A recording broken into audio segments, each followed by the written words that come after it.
Hello guys, welcome back to my channel and enjoy this fanfic part 2. Now let's start the fanfic.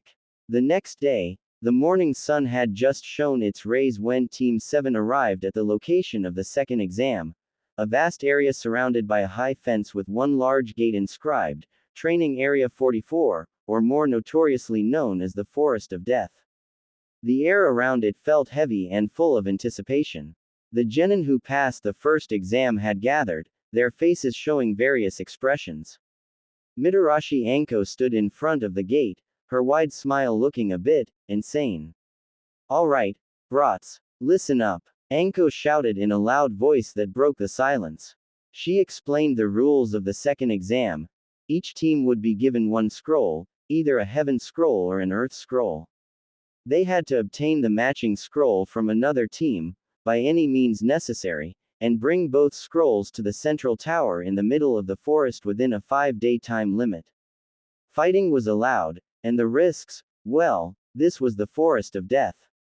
Remember, Anko continued after explaining various gruesome details about the forest, in there, you are prey and predator. Survival is key. Don't anyone die foolishly before reaching the tower.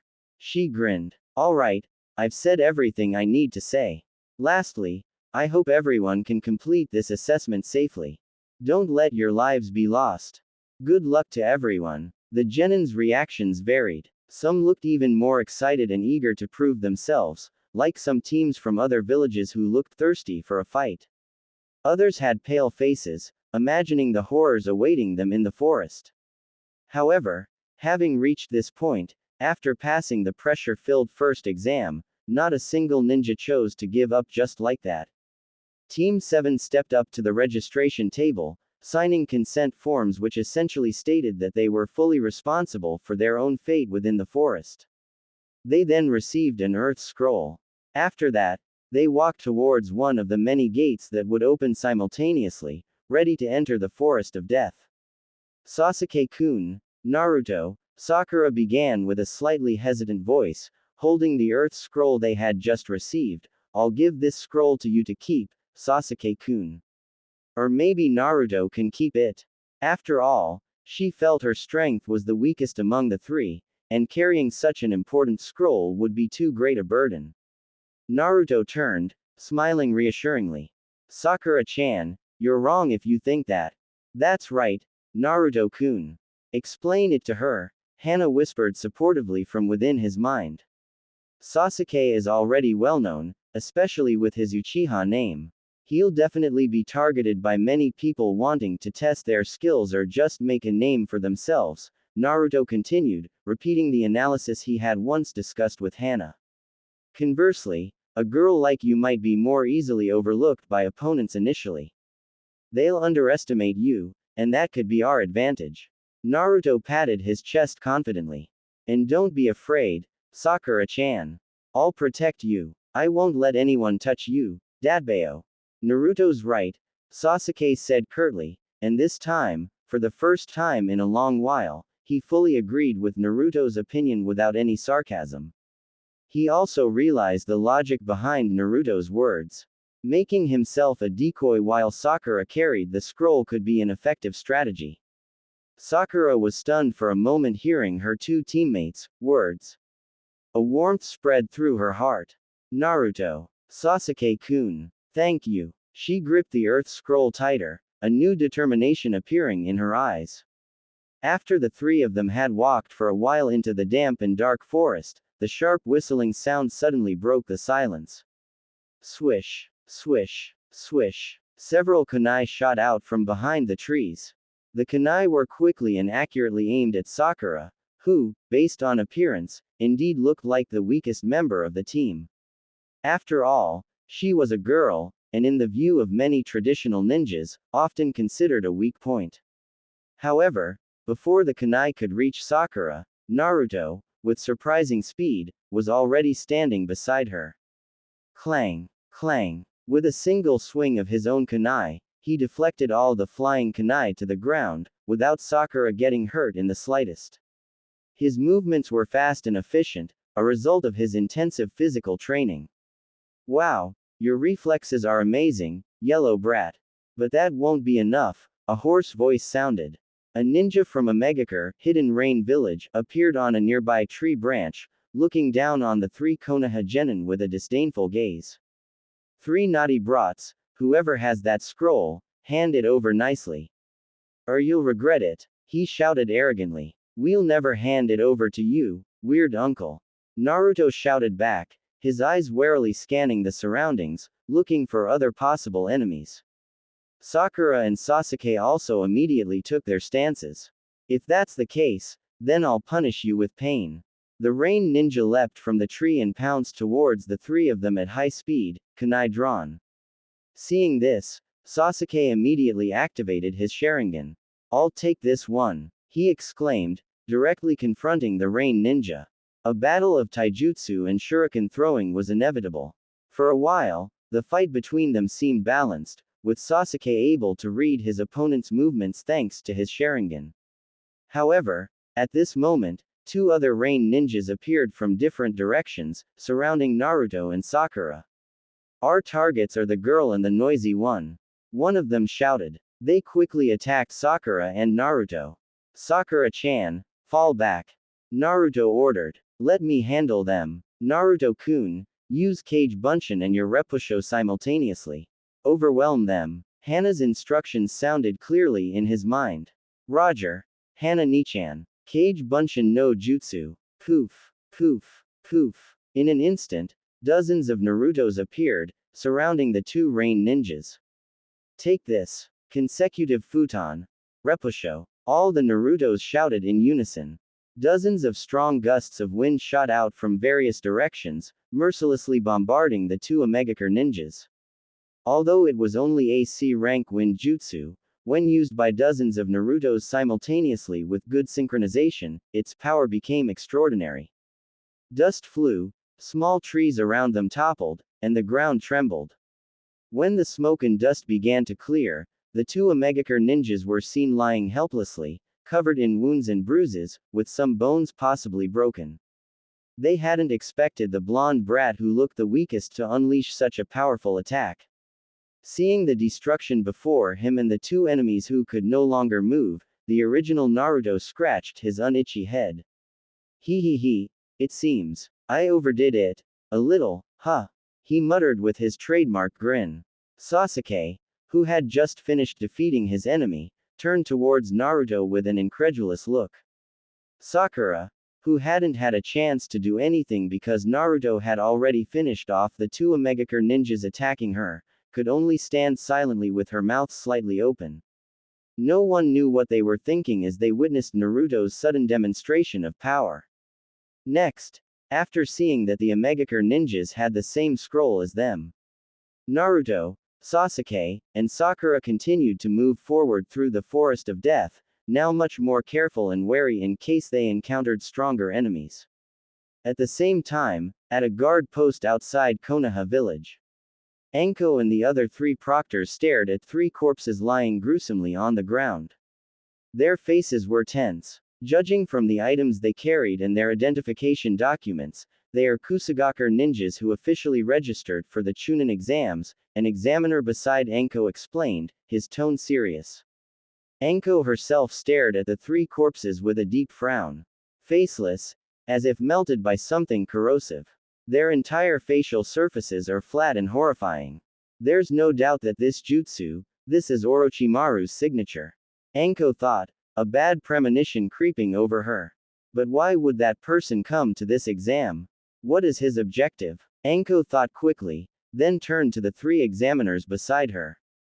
She said to them with an urgent tone, something very dangerous has happened. The faces of these three Kusugakure genin were stolen, and it's highly likely the culprit has infiltrated the Chunin exams disguised as them. You must immediately inform Hokage-sama and request at least 2 Anbu squads to be on standby and sweep the forest of death. I will go in first to investigate the situation and find the intruder. All right, carry it out immediately. After saying that, several people began to act quickly according to Anko's orders. On the other side of the forest of death, Naruto, Sakura, and Sasuke were resting for a moment under a large tree.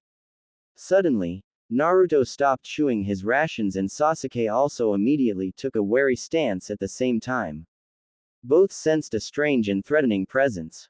Do you feel it too, Naruto? Sasuke asked softly. His eyes narrowed, his Sharingan not yet active but his alertness heightened. Ah, it seems he has ill intentions towards us, Naruto replied in a low voice, his hand already ready to draw a kunai. Hana-ni-chan, this aura is very unpleasant, Naruto whispered inwardly. That's right, Naruto-kun. This aura is filled with something very evil. Be careful. This person is very dangerous, Hana replied, her tone sounding more serious than usual. You guys are really amazing, huh? You got that scroll very quickly, it seems, but unfortunately, their scroll is the same as yours. A female ninja wearing a kusagaku forehead protector slowly emerged from behind the shadows of the trees. Her way of walking was strange, like a snake. She stared at Sasuke's boyish face with an intense gaze full of love. No, it was more like a horrifying obsession. She licked her lips with her tongue that was almost half a meter long, making Naruto, Sakura, and even Sasuke shiver in horror. Of course, the disguised Orochimaru also realized that in their last battle with the Omegakure ninja, these three Konoha genin showed great potential, especially Naruto who used Kage Bunshin and his wind jutsu massively. Unfortunately, his only primary target at the moment was Sasuke Uchiha. Orochimaru couldn't wait to leave his mark on Sasuke. At this moment, Orochimaru calmly took out a heaven scroll from under his clothes and showed it to the three of them. You're looking for this, right? However, something shocking and disgusting happened next. He actually opened his mouth wide and swallowed the entire heaven scroll in one gulp without hesitation. Then, Orochimaru uttered a few words in a hoarse and cold voice that made their hair stand on end. Let's begin this battle of life and death. Before he finished speaking, a horrifying and tangible killing intent, like a solid substance, suddenly erupted from his body, sweeping around like a raging storm wave, making Naruto, Sakura, and Sasuke find it difficult to breathe. The thick and real killing intent from Orochimaru instantly paralyzed Naruto, Sasuke, and Sakura. Their legs felt rooted to the ground, breath caught in their throats, and their minds were filled with horrifying images of death. Sasuke and Sakura even began to show signs of hallucination due to the immense mental pressure. Naruto-kun, wake up! Hana's voice suddenly sounded loudly in Naruto's mind, like an awakening bell. Simultaneously, a warm and strong flow of chakra from Hana spread throughout Naruto's body. Instantly, the cold and gripping sensation that paralyzed him drastically reduced. The influence of Orochimaru's thick killing intent was successfully broken through. Ha! Ha! Naruto panted, cold sweat drenching his temples. His vision refocused. He saw Sasuke and Sakura still frozen, their faces pale, their eyes showing terror. Without wasting time, Naruto immediately formed hand seals. Kage Bunshin no Jutsu. Poof. Poof. Two Naruto clones appeared and immediately tapped Sasuke and Sakura's shoulders quite hard. Sasuke. Sakura-chan. Wake up. The physical touch and shout from the clones, coupled with a little chakra Naruto channeled through them, successfully pulled Sasuke and Sakura from Orochimaru's genjutsu and mental pressure. Both of them jolted in shock, their breath ragged. What? What happened? Sakura asked, still trembling. That monster. His aura. Sasuke clenched his fists, looking at Orochimaru with a mixture of fear and anger. No time to explain. We have to fight him together. The original Naruto exclaimed. Sasuke, let's go. Sasuke nodded. Both of them immediately dashed to attack Orochimaru, who was still standing with a cold smile, as if enjoying their fear. Orochimaru moved with incredible agility, his body slithering and dodging every attack from Naruto and Sasuke like a slippery snake. Damn it, he's so agile. Naruto grumbled while continuing to throw punches. Let's try that combination jutsu, Naruto. Sasuke suggested, his already active Sharingan eyes continuously watching Orochimaru's every move. Kaden. Gokaku no Jutsu. Sasuke took a deep breath and spewed a giant fireball towards Orochimaru. Futon. Repusho. Naruto, who was ready, immediately followed up with a strong gust of wind from his hand, directing and enlarging Sasuke's flames. The combination attack of wind and fire created a massive and hot vortex of fire, shooting towards Orochimaru at high speed. This was a deadly attack for most ninjas. However, Orochimaru just smiled faintly. He formed hand seals quickly. Futon. Daitapa. A gust of wind far more powerful than Naruto's emerged from Orochimaru's mouth, easily splitting and extinguishing Naruto and Sasuke's combined fire and wind attack, even throwing both of them several meters back. Damn, so strong, Sasuke hissed, trying to get up. Naruto also felt the vast difference in power. Hana Nichan, this person, he's no match for us. Fufufu, of course not, Naruto-kun, Hana replied with a strangely mischievous tone in the midst of this critical situation. He's one of the legendary three Sannin, Orochimaru. You genin are clearly no match for him. But don't worry, Oni-chan has a plan. What plan? Naruto asked hopefully. It's simple, Hana said lightly. Make 1,000, no, make as many Kage Bunshin as you can. Spread them throughout this forest of death. Tell them to shout for help to anyone they meet, proctors, Anbu passing by, or if you're lucky, the third Hokage himself. Tell them there's an incredibly strong and dangerous enemy here, this is no longer an ordinary exam. That many. Naruto was shocked. With additional chakra from me, you can definitely do it, Naruto-kun. Create white smoke that billows as high as the sky. Let everyone know there's a big problem here. Naruto didn't hesitate anymore. He focused his chakra, feeling the warm flow of chakra from Hana giving him extra strength. Taju Kage Bunshin no Jutsu.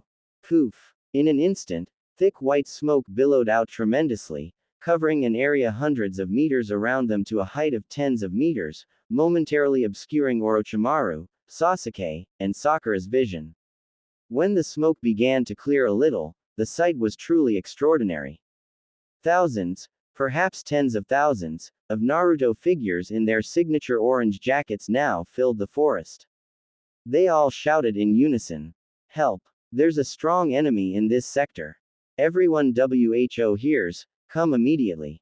It's Orochimaru. Orochimaru. The thousands of Naruto Kage Bunshin immediately scattered in all directions like a tidal wave, running through trees and bushes. A small fraction of them, hundreds, stayed behind, trying to buy time against Orochimaru with sporadic attacks. Orochimaru, initially a little surprised by such a massive number of clones, now began to look annoyed. Kyubi brat, so troublesome. He stuck out his tongue, then formed seals. Kuchio's no Jutsu. A giant snake emerged from the ground, destroying several trees.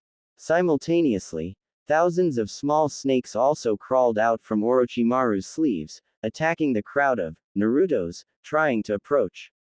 However, many of Naruto's clones managed to escape the snakes' ambush, scattering who knows where. And what was more annoying for Orochimaru, every time some of those clones had a chance, they would simultaneously unleash the same wind jutsu, futon, repusho, creating small windstorms that, while not seriously injuring him, greatly disturbed his concentration. Thousands of blonde-haired teenagers in orange jackets were now truly spreading throughout the forest of death. Some of them had even managed to reach the outskirts of the forest and accidentally encountered some Chunin and Jonin who were patrolling or just passing by. One of Naruto's clones, running the fastest thanks to a little extra push from Hana, managed to meet Anko, who was moving quickly towards the location after examining the 3 Kusagaker genin corpses. Miss Proctor. That Naruto clone shouted. There's great danger in the forest. There's a man, or maybe a woman, who's very strong. He claims to be Orochimaru. Of course, Orochimaru hadn't officially introduced himself, but Naruto was just repeating what Hana instructed him to say. Anko was stunned. Orochimaru. Are you sure, brat? Meanwhile, at the initial battle site, Orochimaru was really starting to get annoyed with this swarm of Narutos. They were endless. Every time he destroyed hundreds of clones with his snakes or jutsus, thousands more seemed to reappear instantly from behind puffs of smoke or trees. Tens of minutes had passed, and Orochimaru was still busy, cleaning up Naruto's endless clones, like a swarm of buzzing, annoying mosquitoes. Suddenly, his sharp instincts sensed several strong chakra flows rapidly approaching his location. His eyebrows raised slightly when he recognized one of those chakras. Anko, my troublesome student, Orochimaru muttered with a thin, cold smile. She's grown quite strong, it seems. If it were just Anko and a few Anbu, Orochimaru still considered the situation under control. However, a faint frown appeared on his forehead when he sensed another, very familiar chakra presence, though still faint from a distance. A chakra that made him slightly wary. Sensei, he whispered softly, his eyes narrowing. Hiruzen is coming too. This is getting troublesome. Annoyance began to creep over Orochimaru. His plans were disrupted by this unexpected fox brat. Damn it! Smelly fox brat, he thought with suppressed anger. He didn't have much time left. With a restrained growl, Orochimaru bit his thumb and quickly formed hand seals. Kuchio's no jutsu. Thick smoke billowed, and from within emerged a giant snake with cold eyes and scales as black as night. Manda, why have you summoned me, Orochimaru? Manda hissed, its voice heavy and threatening. Don't waste my time if this isn't important. Clear these little insects for me, Manda. Orochimaru ordered, pointing towards the thousands of Naruto clones still filling the forest. Immediately, Manda snorted, but it immediately shot forward, its giant body crushing trees and wiping out hundreds of Naruto clones in an instant. With Manda's help, the remaining thousands of Naruto clones were finally cleared in a short time. It seemed that because his main body had gone quite far and possibly run out of chakra, no more additional Narutos appeared like mushrooms in the rainy season. Even so, Orochimaru knew his time was up. He could feel Hiruzen's and the ANBU's chakra getting closer. TCH, next time I'll make sure you feel it, Sasuke-kun. He hissed before disappearing into the shadows of the trees, leaving behind a trace of annoyance and a faint scent of snakes. Not long after, Hiruzen Sarutobi, the third Hokage, arrived at the location with several Anbu and Jonin, including a tense-looking Anko. They only found the remnants of the battle and hundreds of Naruto clones standing with varied expressions, some looking exhausted, others still energetic. Grandpa Hokage, you're finally here, one of the Naruto clones exclaimed, his face, similar to the real Naruto's, looking relieved. What happened here, Naruto? Hiruzen asked seriously, his eyes scanning the damage around them. We sensed a very evil aura and a major battle. It was Orochimaru, Grandpa Hokage. Another Naruto clone replied, pointing in the direction Orochimaru had disappeared. He was a man, or maybe a woman. His appearance was so weird. Another Naruto clone chimed in, that's right. He claimed to be Orochimaru and arrogantly told us all his plans, Dadbao. Anko, hearing Orochimaru's name, immediately tensed. Orochimaru, what did he tell you, brats? He said. One Naruto clone began to explain, trying to remember Hana's instructions precisely. He plans to take the last Sharingan, which belongs to Sasuke. And he also said he wants to destroy Konoha and kill Grandpa Hokage. Of course, once again, this was an added spice from Hana. The real Orochimaru wouldn't be foolish enough to detail his plans to Genin, but who would know the truth now? The Jonin and Anbu who heard this looked at each other anxiously. Even Hiruzen looked surprised, though he tried to hide his astonishment behind his calm face. Did he really say all that? One of the Jonin asked, slightly doubtful. A legendary Sannin leaking his plans to Genin. Perhaps he was too arrogant, seeing his opponents were only Genin, another Anbu chimed in. Or maybe he deliberately wanted to spread panic. The Naruto clones nodded in unison. Yes, he was very arrogant. He thought we were weak, so he underestimated us and told us everything. Hiruzen let out a long sigh. Whatever the reason, this information was invaluable.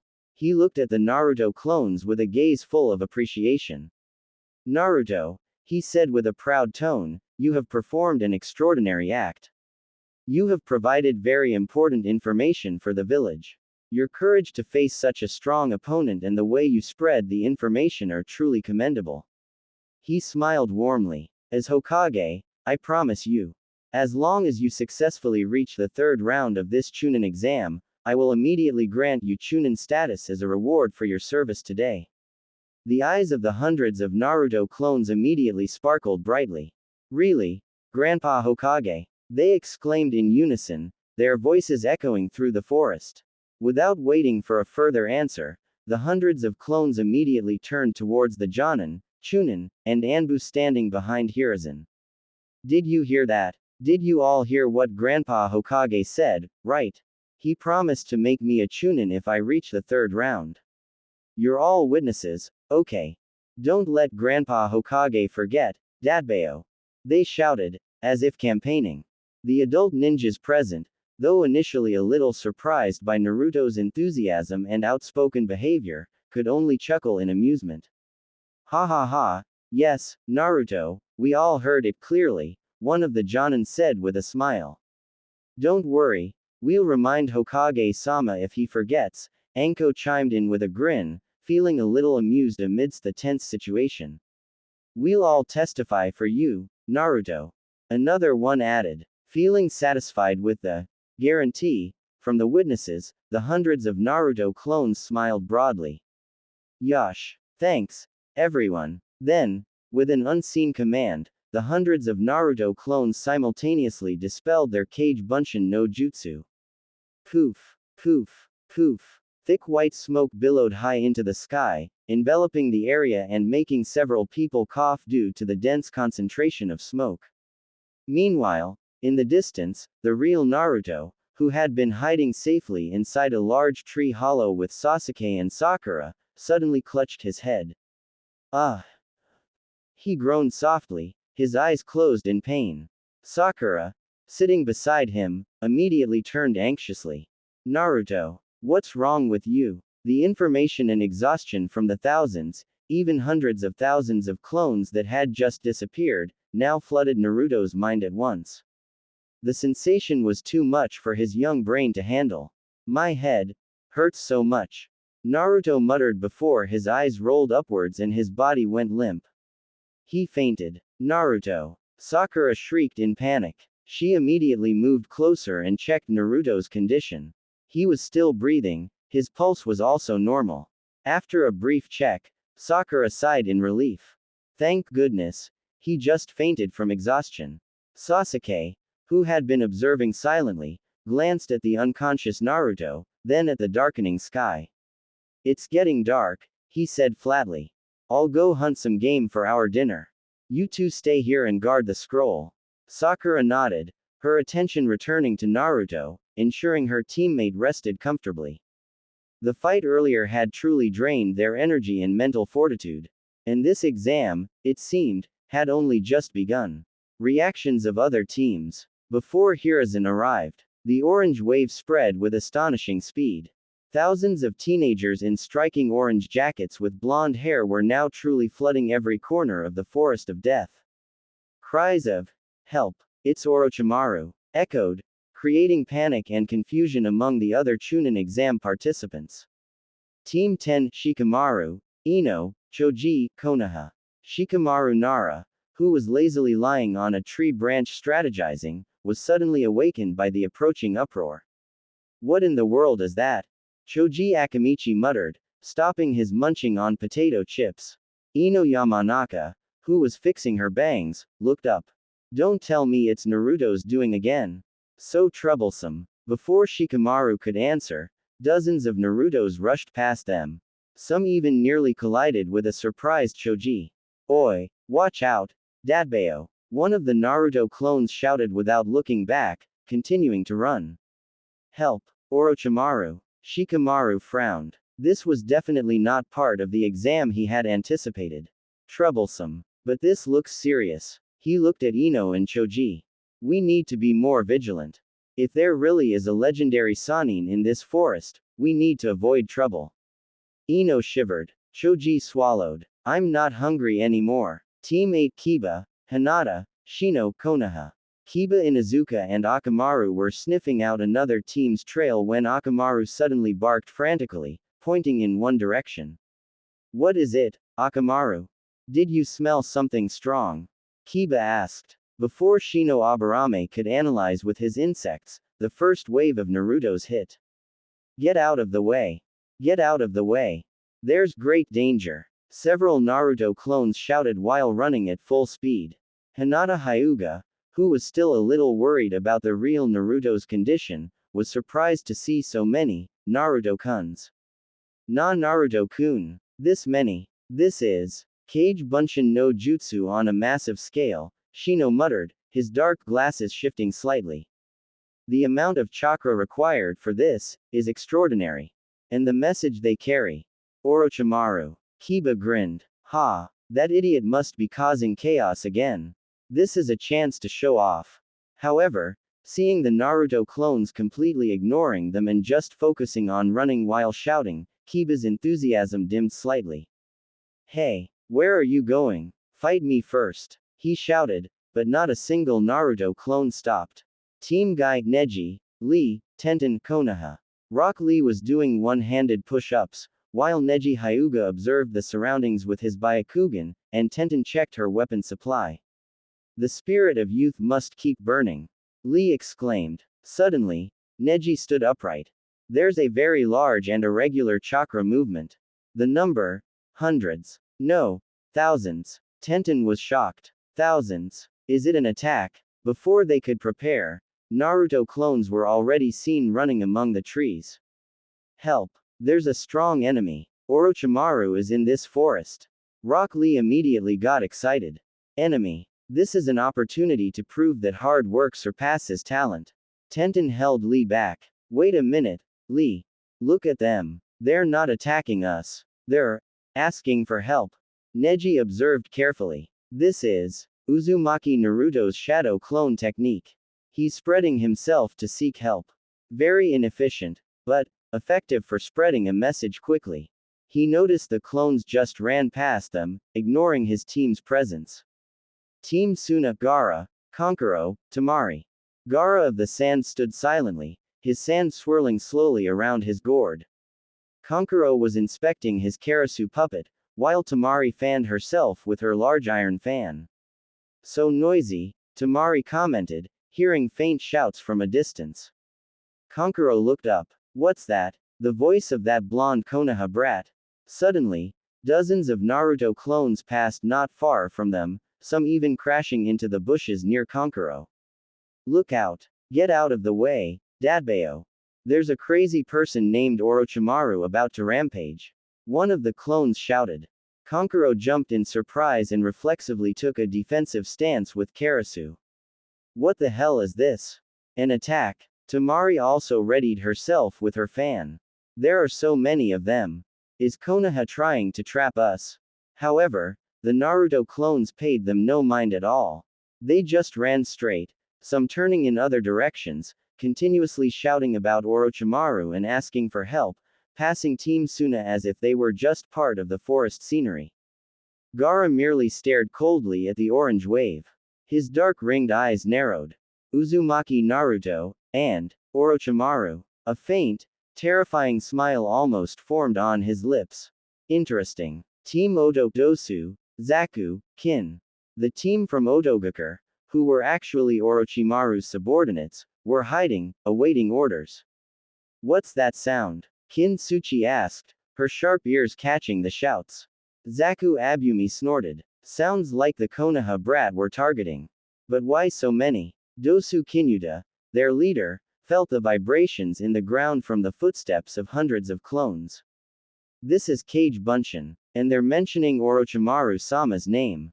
He smiled sinisterly behind his bandages. It seems Orochimaru-sama is having fun.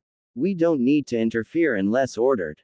He signaled his team to remain hidden, observing from a distance the panicking Naruto clones, completely unaware of their presence. Other AIM and Kusa teams. Several teams from smaller villages, like Amegakure or Kusagakure, the real ones, not the disguised Orochimaru, became very wary. An attack. This must be an attack from Konoha. A genin from Amegakure shouted, seeing dozens of Narutos running towards them. His team immediately took a defensive formation, ready to launch jutsu. However, to their surprise, Naruto's army just passed by, some even accidentally bumping into their team members. Sorry. Out of the way. It's an emergency. It's Orochimaru, shouted the clone who bumped into them, then immediately got up and ran again, ignoring the confused and angry stares from the Amegakure genin. What? What just happened? His teammate asked, equally confused. They slowly lowered their weapons. They didn't attack. Similar situations occurred at several other points in the forest. Genin from other villages, who initially thought this was a planned attack or a trap by Konoha, became confused and hesitant when the hundreds of Naruto clones just focused on running and shouting for help, completely ignoring the presence of other teams as if they were insignificant. The Forest of Death, which was supposed to be an arena for battles between genin, had now turned into a stage of mass chaos due to the actions of one person, or rather, thousands of clones of one person. The massive chakra usage to create hundreds of thousands Kage Bunshin earlier seemed to have an unexpected side effect on the Kyubi's seal within Naruto. Somehow, the seal felt slightly weakened, or perhaps more accurately, Hana's consciousness within it gained a little more room to move. Currently, in Naruto's dim subconscious, Hana realized something extraordinary.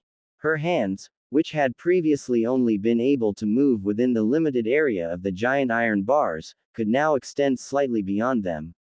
Not much, but enough. Her blazing red eyes sparkled. She wouldn't waste this opportunity. Carefully, as if afraid this moment was just an illusion, Hana extended her now slender human form hand through the gap in the bars. And finally she could touch her prince directly. Naruto was still lying unconscious in the thin pool of water in front of the seal, his face peaceful though slightly pale. Naruto-kun, my prince. Hana's voice trembled with emotion as her slender fingertips felt the softness of Naruto's cheek. This sensation, so real. So different from just looking at him from behind bars. A smile full of happiness etched itself on Hana's beautiful face. She began to gently caress Naruto's cheek, then with a bit of playful affection, gently pinched his nose, and then her fingers began to trace the contours of her heart's hero's face. His eyebrows, his blonde eyelashes, his slightly parted lips. Unconsciously, Hana was already completely hooked. Her facial expression turned into a mixture of tenderness, admiration, and a bit of an acute fangirl's obsession. Slowly, Naruto began to regain consciousness. His eyelids twitched before finally opening. His still blurry vision gradually focused, and the first thing he saw was Hana Nichan's face very close, touching his face with an expression that was hard to define. There was a strange glint in her eyes, and Naruto could swear he saw a tiny droplet of saliva almost trickling from the corner of Hana's slightly smiling lips. Hana, Nichan, Naruto mumbled, his voice hoarse. Then, Naruto's gaze unconsciously drifted down a bit. Because of Hana's bent position as she tried hard to extend her hand as far as possible, the light blue kimono she wore had become even looser at the shoulders and chest. A certain area that should have been covered was now almost visible, revealing more of her smooth white skin than usual. Instantly, Naruto's face turned beet red. His eyes widened. Wah wah wah. With a quick reflex, Naruto immediately backed away several steps, moving his face out of Hana's reach. He stammered, unable to speak, and hurriedly bowed deeply, hiding his hot face and ensuring his Naruto Jr., which had impolitely woken up, too, wasn't visible to Hana Nichan. Embarrassing. Ah, Hana jolted in surprise, as if just awakened from a beautiful dream. She saw Naruto suddenly move away and bow in panic. Instantly, Hana's own face turned red as she realized what she had just done and how she currently looked. Quickly, she pulled her hand back and tidied her messy kimono a bit, trying to regain some of her dignity. The atmosphere in the subconscious suddenly became very awkward. Only the faint sound of dripping water could be heard. Hana cleared her throat softly, trying to break the silence and get Naruto's attention, who was still faithfully turned away from her. Ahem. Naruto-kun. Are you alright? She asked, her voice trembling slightly from embarrassment. Naruto, after ensuring his little brother was safely asleep again, slowly straightened up, though his face still felt hot. He turned to face Hana, trying to look normal. Why yes, Hana-nichan. I'm fine. Just a little startled. Thank goodness for that, Hana replied, slightly relieved. You were unconscious for quite a while. Naruto frowned, trying to remember. Unconscious? Oh, right, Orochimaru. Did we manage to escape him? Where are Sasuke and Sakura-chan? Hana smiled gently. Don't worry, Naruto-kun. When you exerted all your chakra to create those thousands of cage bunshin, you managed to create a huge chaos and attract a lot of attention. Orochimaru seems to have left before reinforcements arrived. The three of you are in a safe place now, well hidden. I can sense your team is near your real body. She looked at Naruto proudly. You tried very hard, Naruto-kun. I'm really proud of you. You saved your team and possibly prevented a worse plan. Hana's sincere praise warmed Naruto's heart, making him forget his earlier embarrassment a little. Hehe. That's thanks to your help too, Hana-nichan. By the way, Hana continued, changing the subject, it should be morning in the outside world now. You've slept for quite a while here. She then seemed to remember something, her eyes sparkling knowingly. Naruto-kun, do you want to meet your distant relative? Naruto blinked in confusion. Distant relative? I have relatives. He had always felt alone. Hana nodded enthusiastically. I'm not 100% sure, but when you spread your cage bunshin earlier, I sensed a chakra flow very similar to yours, the distinct chakra of the Uzumaki clan, somewhere around this forest of death. Not very strong, but clear enough. Maybe one of the exam participants too. Naruto's eyes immediately widened. Uzumaki. Really? Hana-nichan. There's another Uzumaki besides me. Enthusiasm immediately welled up in his chest. The desire to meet someone who might share his bloodline was immense. I want to meet them, Dadbao. Hana smiled at Naruto's enthusiasm. Of course. But there's a condition. She gestured with her chin. You have to come closer to these bars again. I need a little contact to help you sense the direction of that chakra better when you wake up later. Hesitantly, Naruto swallowed. The image of the embarrassing incident earlier flashed again. But the desire to meet a fellow Uzumaki was too strong. With slow and careful steps, he approached the iron bars again. Alright, Hana-nichan. But, don't do anything weird again, okay? He asked softly. Fu, of course, my prince, Hana replied with a sweet smile that somehow felt a little dangerous. As soon as Naruto was within reach, both of Hana's hands shot out from between the bars, not to help sense chakra, but to attack Naruto's face again with the enthusiastic groping of a fangirl. Kya, Naruto-kun's cheeks are so squishy. Hana shrieked internally, her face flushing happily. Wah, Hana-nichan, you said you'd help with the Uzumaki chakra. Naruto protested, trying to dodge, but Hana's hands seemed to have a mind of their own, continuously groping his cheeks, nose, lips, and chin. Naruto tried hard to look away, trying to look at the dark ceiling of his subconscious, or at the pool of water at his feet, anything as long as he didn't see Hana-nichan who was appreciating his face. But his efforts were in vain. Hana's fragrant scent, a mixture of cherry blossoms and something sweet and calming, unceremoniously invaded his senses, making his head a little dizzy and his focus waver. And when his gaze unintentionally returned to Hana, the sight he saw made him swallow hard. Due to Hana's enthusiastic movements, her blue kimono had slipped even further, revealing her smooth white skin from her shoulders, upper arms, down to a part of her clean armpit. Naruto's pubescent brain seemed to short-circuit. That image was too stimulating. Thump. They both froze stiffly when they realized something that shouldn't have happened again.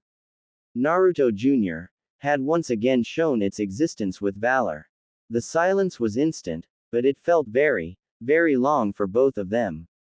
Naruto's face was as red as a boiled crab, while Hana also froze, her hands still on Naruto's cheeks, her eyes wide with shock as she realized the situation.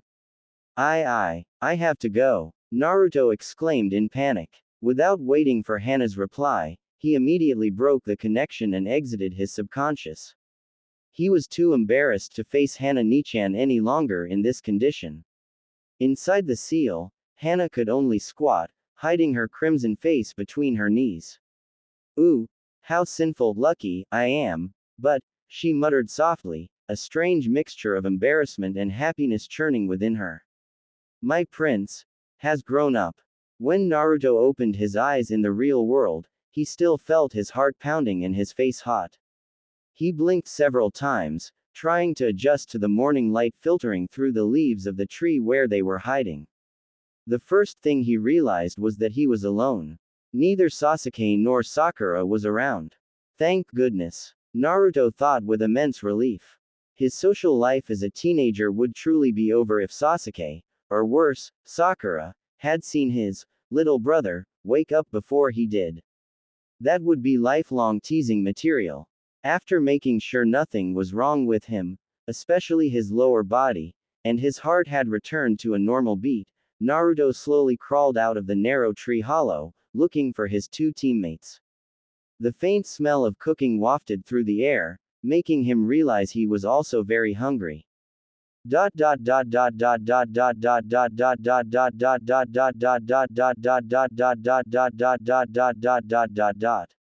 The faint but enticing aroma of grilled fish finally led Naruto to a small open area near a river. There, he found Sakura diligently tending a small campfire to keep it lit, while Sasuke had just returned from the river, carrying several rather large fish he had caught. Naruto, you're awake, Sakura exclaimed, her face immediately brightening when she saw Naruto approaching. She quickly stood up and went to him. How are you? You made us so worried earlier, suddenly fainting like that. Naruto smiled a little awkwardly, scratching the back of his unitchy head. The shadow of the incident in his subconscious with Hana Nichan still haunted him a bit. Ah, hee, sorry for making you worry, Sakura-chan, Sasuke. I'm fine now, just a little tired, I guess. Thanks for looking after me. Sakura smiled gently. Of course, we looked after you, Naruto. We're a team, it's only natural to look after each other. Sasuke, who was cleaning fish by the riverbank, just snorted softly. Don't be a bother again, Dobi. Though his words were curt as usual, there was a slight hint of relief, or maybe it was just Naruto's imagination. Both he and Sakura were too used to Sasuke's Tsunere attitude to think too much about it. The grilled fish will be ready soon, Sakura said cheerfully, trying to lighten the mood. Sasuke-kun is amazing for catching such big fish. They then enjoyed their slightly late breakfast peacefully. Naruto briefly recounted, and omitted the most embarrassing parts, how he had managed to create chaos to drive Orochimaru away, of course, with the guidance of someone he kept secret. Just as they finished eating and began to pack up the remaining supplies, the atmosphere around them suddenly changed. Three figures emerged from behind the trees, walking with an unfriendly aura. They were Dosu Kinyuta, Zaku Abumi, and Kin Suchi from Otogakure. Yo! Dosu greeted with a sinister smile on his partially bandaged face, his large metal arm looking threatening. Looks like we met at the right time. Uchiha Sasuke, we've come for you. Zaku grinned broadly, the holes in his palms looking ready to shoot something. We've been watching you from the start. It's time to prove who's stronger. Kin just chuckled softly, Senbon already tucked between her fingers. Your Earth Scroll, we'll take it. Sasuke immediately stood up, his eyes narrowed, his Sharingan not yet active but his alertness at its highest level. Sakura also took a defensive stance beside Naruto. Naruto-kun, be careful, Hana's voice suddenly sounded in Naruto's mind, her tone serious. The one with the bandaged face, Dosu, he uses sound-based attacks through the device on his arm, very dangerous if hit directly. The other one, Zaku, can shoot air and sound waves from his palms.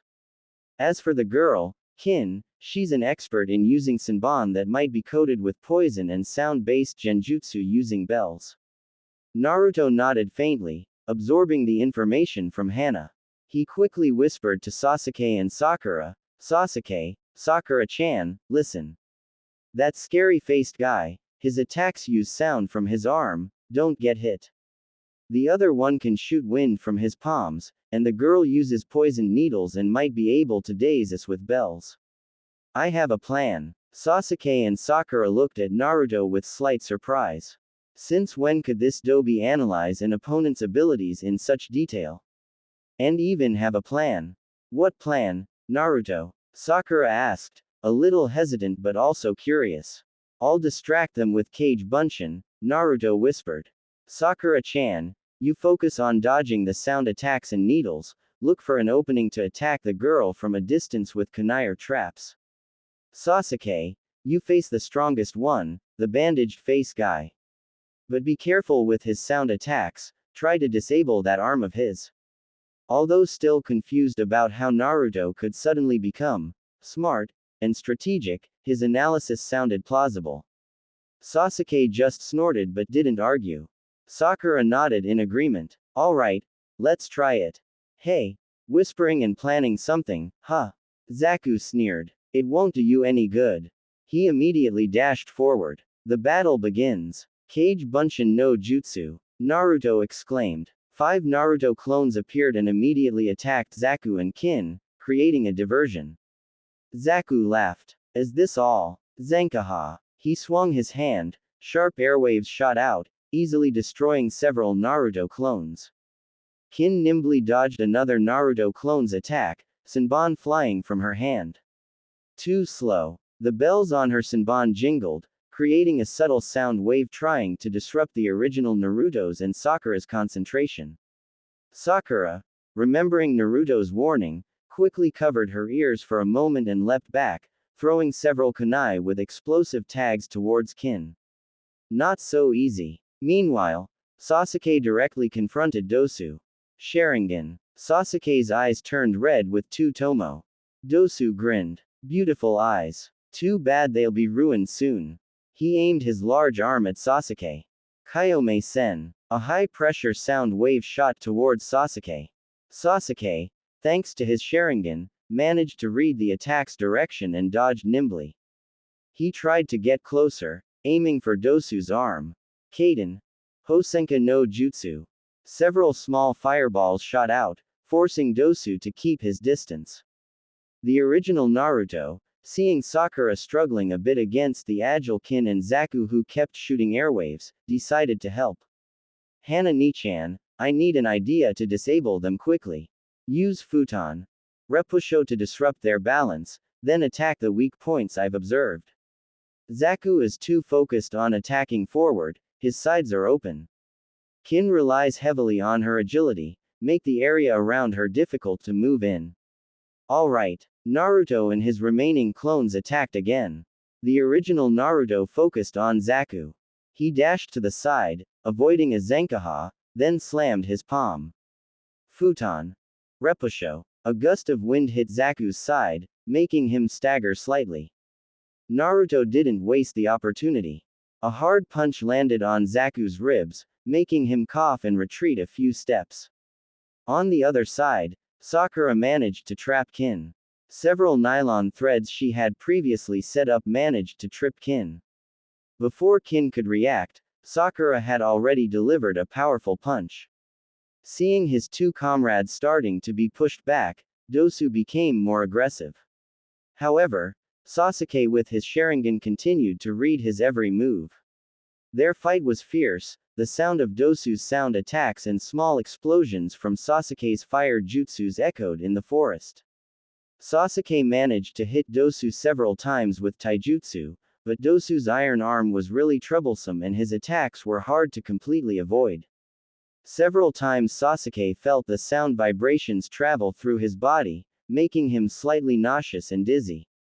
Enough playing around, Sasuke shouted. He saw an opening when Dosu had just launched his sound attack and there was a brief pause before he could attack again. With trained speed, Sasuke leapt back to create distance, his hands quickly forming seals. Kaden. Ruka no Jutsu. Fire style. Dragon Flame Jutsu. A more focused and elongated stream of fire, resembling a dragon's head, shot from Sasuke's mouth. Unlike Gokakyu, which spread out, Ruka no Jutsu was more concentrated and directed. Sasuke deliberately aimed the attack not directly at Dosu's body, but at one of the visible cables or mechanisms on the sound device on Dosu's arm, a part he had noticed with his Sharingan seemed vulnerable.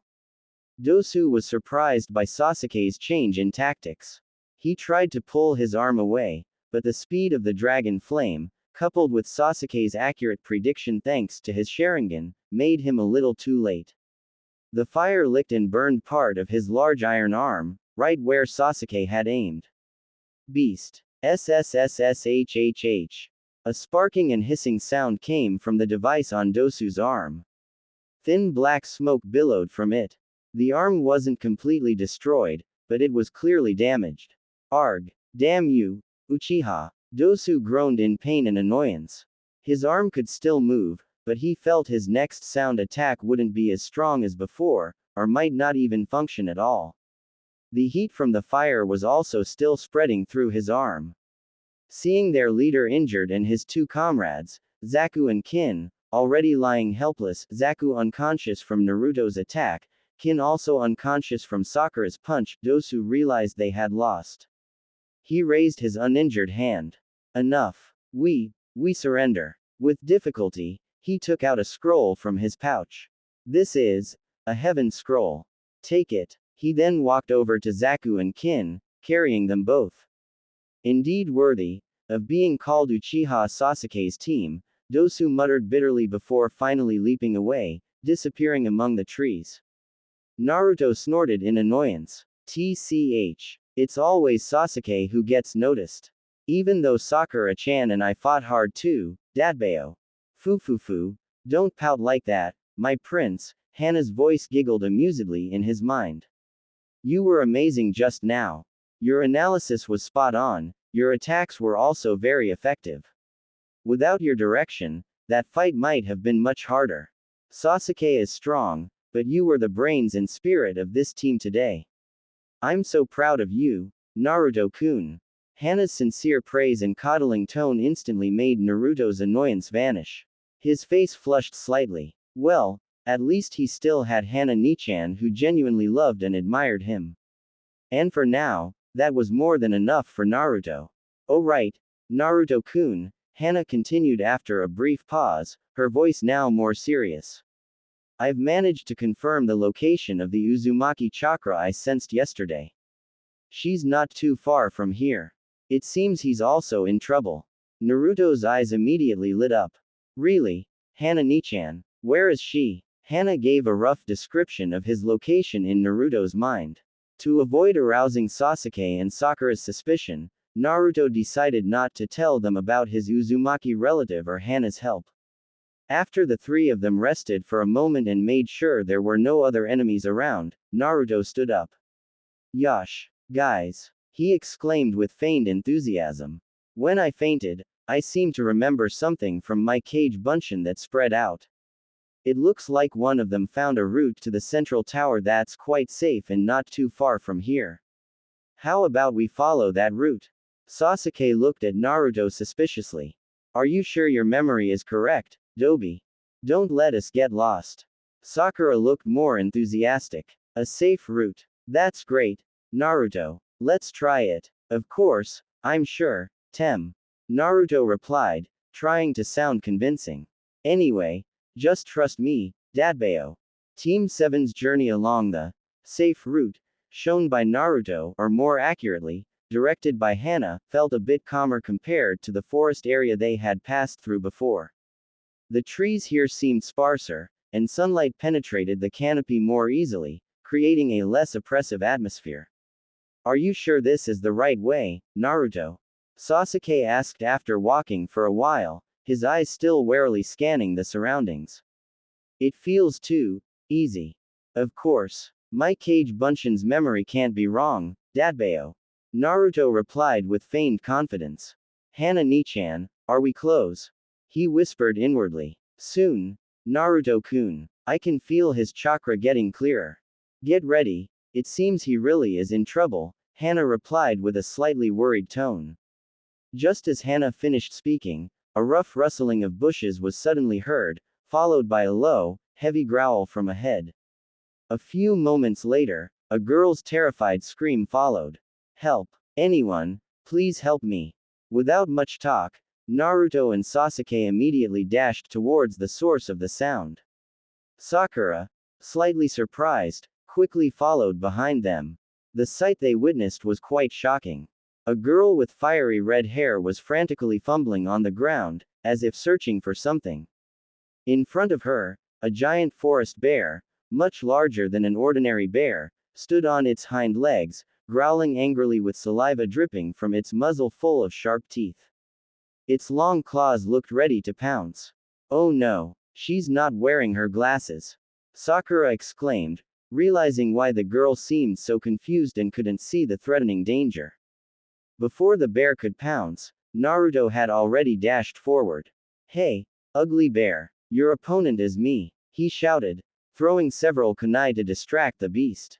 Sasuke, with calmer but no less swift movements, was already on the other side of the bear. Don't get in the way, Dobi. He leapt onto a nearby tree branch, seeking a more advantageous position. The fight didn't last long. Naruto, with his agility and a few Kage Bunshin he created in an instant, managed to confuse the bear. Meanwhile, Sasuke, from above, launched precise shuriken attacks at vital points that weren't lethal but enough to temporarily disable it, like its leg joints. Finally, with a strong kick from the real Naruto aimed at its head, the giant bear collapsed with a loud thud, unconscious. While the two boys played with the bear, Sakura quickly approached the red-haired girl. Are you okay? She asked gently, helping the girl up. Did your glasses fall? The girl was still trembling with fear. Why yes. I can't see anything without them. That thing. That bear. Calm down, it's safe now, Sakura said soothingly, while helping the girl find her glasses, which had apparently been thrown not far from there.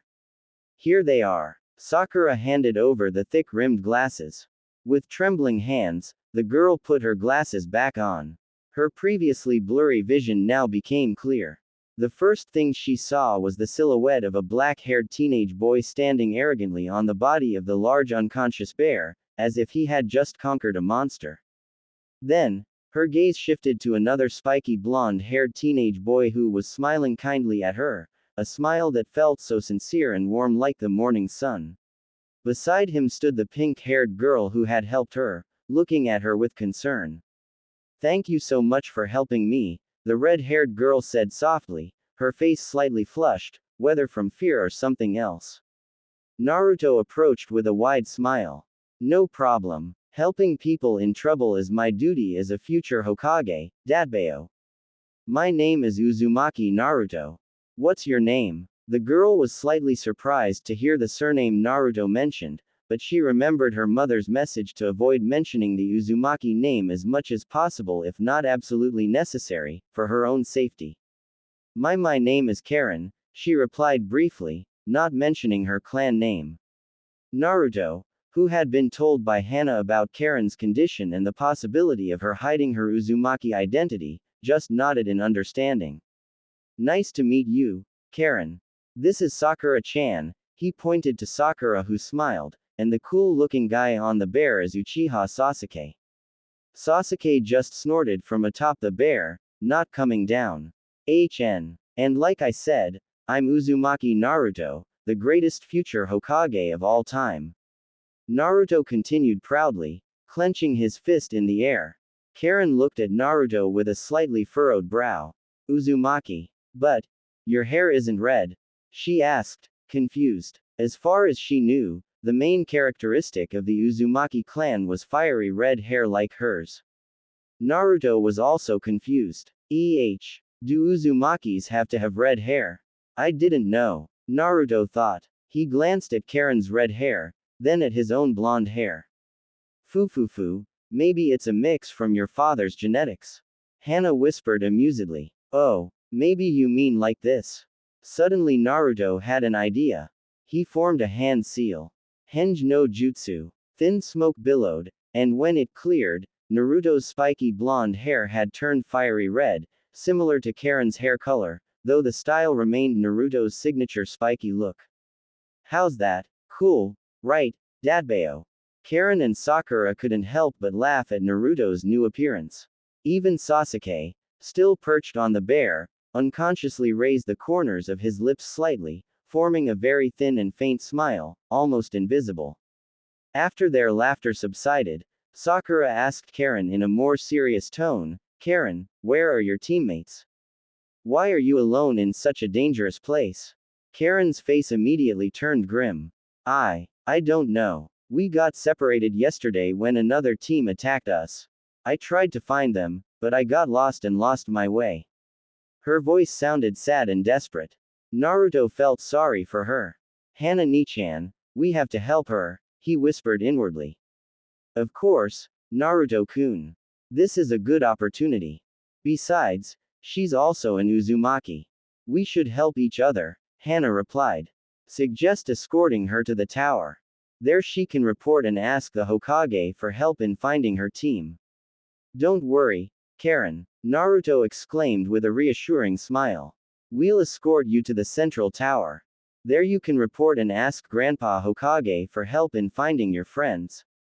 Karin looked at Naruto, then at Sakura and Sasuke. She seemed hesitant. But, won't I be a bother to you? You're also taking the exam, right? No problem, Sakura replied quickly with a smile. Besides, we're heading in the same direction. Sasuke just shrugged. Whatever. As long as you don't slow us down. Although still a little hesitant, Karin didn't sense any malice or ill intent from Naruto and his two friends. Especially from Naruto, she felt an aura that was strangely familiar and calming. Alright then. Thank you very much. Yosh. It's decided. Naruto exclaimed. Let's go. The central tower awaits. The three of them, now four, quickly resumed their journey towards the central tower, following the route suggested by Naruto. Their journey of four towards the central tower turned out to be smoother than expected. Naruto, with his super instinct, which was actually Hana's precise whispers in his mind, successfully guided his team through relatively quiet and safe paths. Naruto-kun, turn left at that big tree intersection. There's a chakra trail of another team that just passed to the right, let's avoid them, Hana whispered. She deliberately chose a route that steered clear of some strange and suspicious chakra flows, especially one chakra that felt slippery and calculating, which Hana suspected belonged to Kabuto Yakushi. Hana wasn't sure what that important pawn of Orochimaru would do, who in the future would become one of the major masterminds of the Fourth Great Shinobi War. She didn't want to take any risks with her prince's safety. Better safe than sorry. After walking with several short breaks, they finally arrived at their destination. A towering stone tower building was now visible before them, surrounded by a high fence. This was the central tower of the Forest of Death. They had managed to arrive on the third day of the exam, still within the specified time limit. Finally, we made it. Naruto exclaimed in relief, wiping sweat from his forehead. Sakura also sighed in relief. Thank goodness we made it. And thank you, Karin, for coming with us. Karin smiled faintly. I should be the one thanking you. Without you, I don't know what would have happened. Sasuke remained silent, but his eyes carefully observed the tower entrance. The four of them entered the first room inside the tower. The room was quite spacious but seemed empty, except for a large inscription carved on the wall in front of them. Sakura approached and read the inscription carefully. If the quality of heaven is not in you, seek it and prepare. If the quality of earth is not in you, run and obtain it. When heaven and earth open together, the closed path will become true. This is the secret of man. Guide and you shall understand. Quote. She frowned, thinking, heaven and earth. Heaven scroll and earth scroll. Could it mean we have to open both scrolls simultaneously? Sakura hypothesized. Open the scrolls. Naruto scratched his head. How do we do that?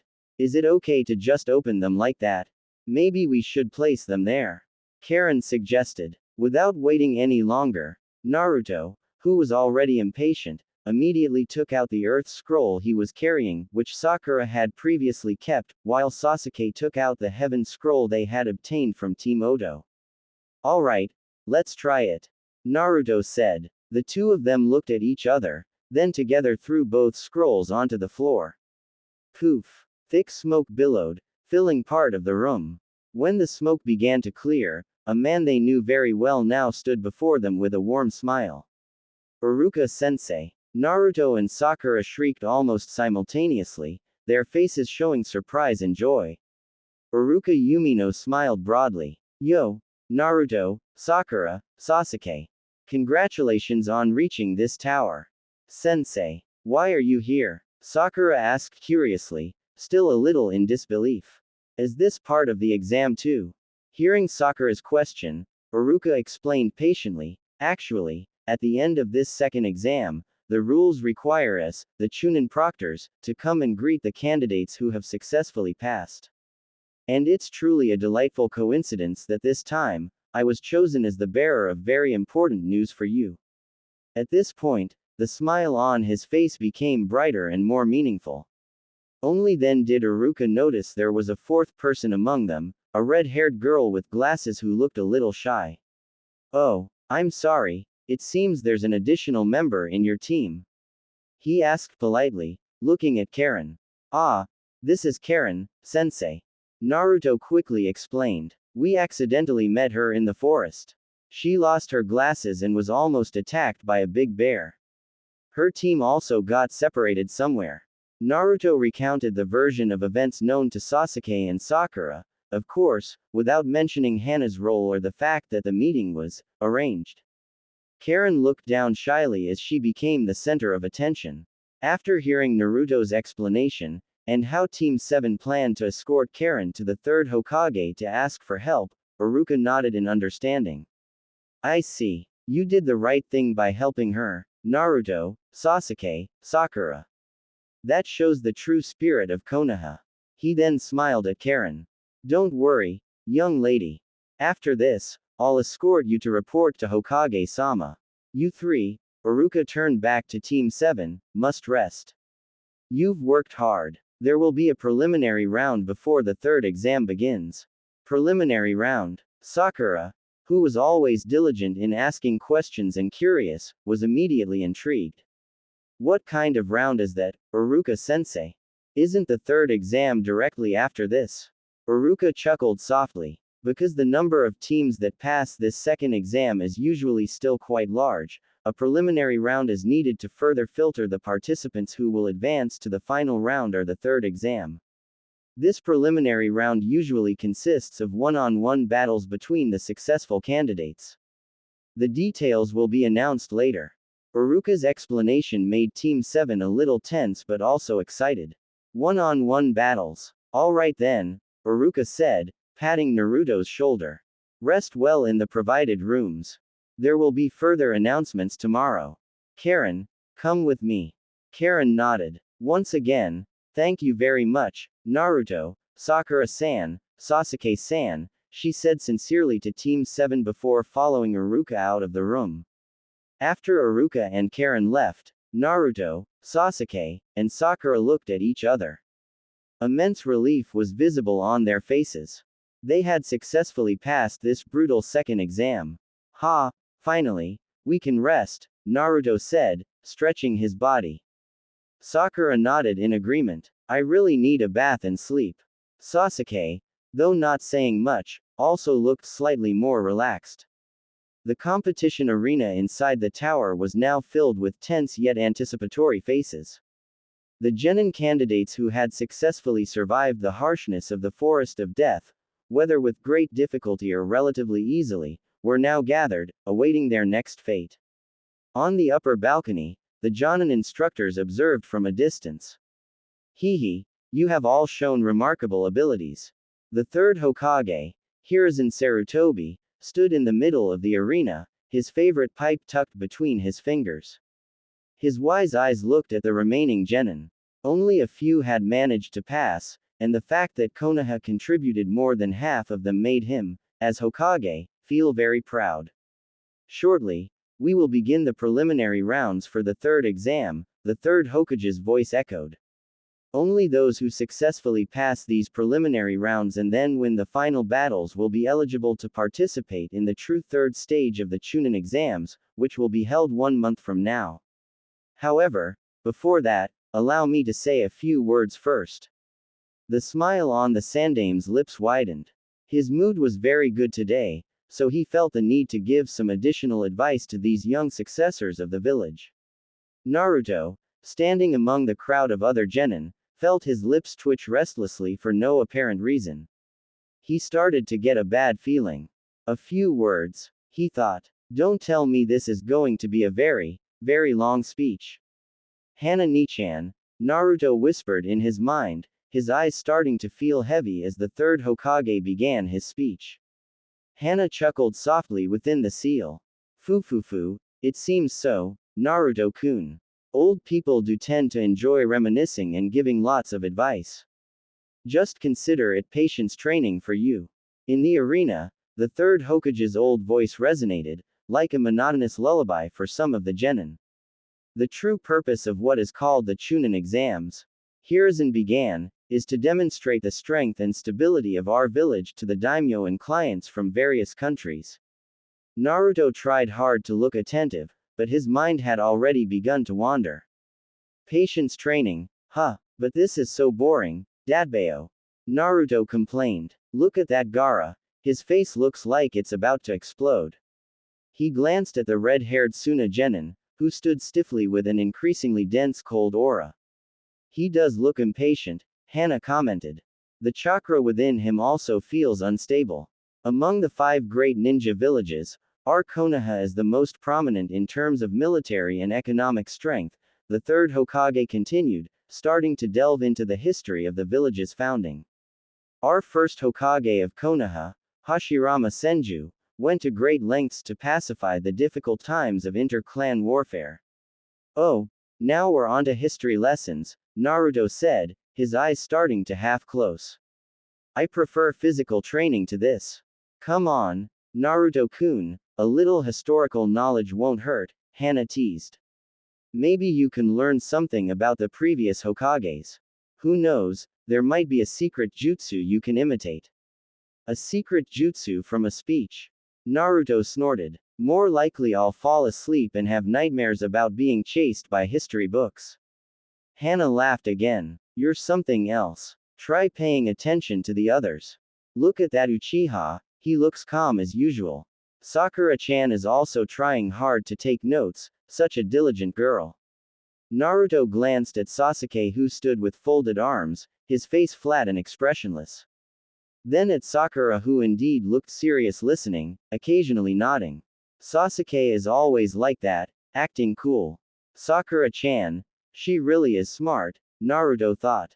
Think about the several great ninja wars we went through back then.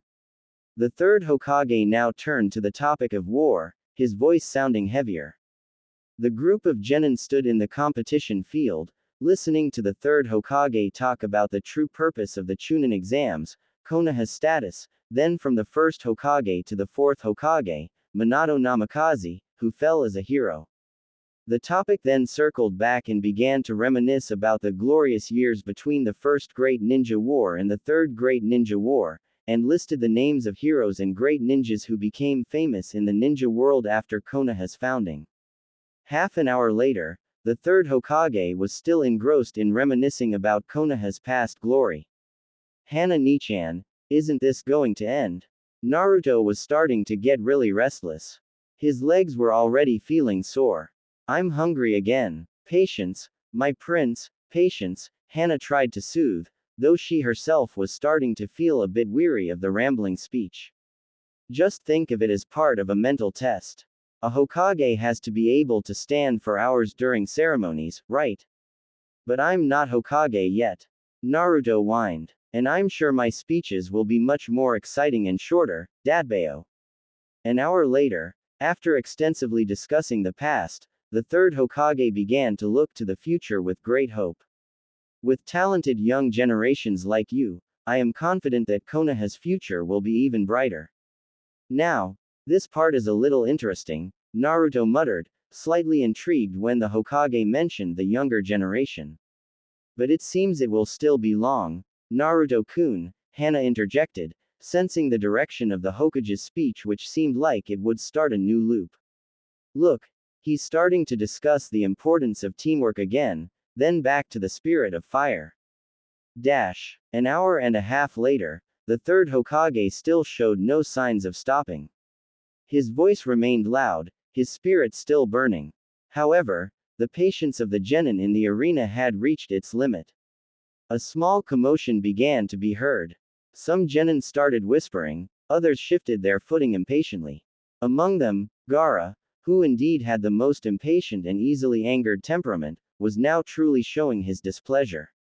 The mouth of the sand gourd on his back began to open slowly, and clumps of fine sand started to float around him, emitting a faint killing aura. His face looked very grim, and his eyes stared sharply at the third Hokage. Naruto, who from the moment the third Hokage opened his mouth after the first few minutes of trying to pay attention, was now completely engrossed in conversation with Hana in his mind, trying various ways to ignore the Grandpa Hokage's seemingly endless voice. They had even discussed what would be a delicious dinner menu if Naruto managed to become a chunin.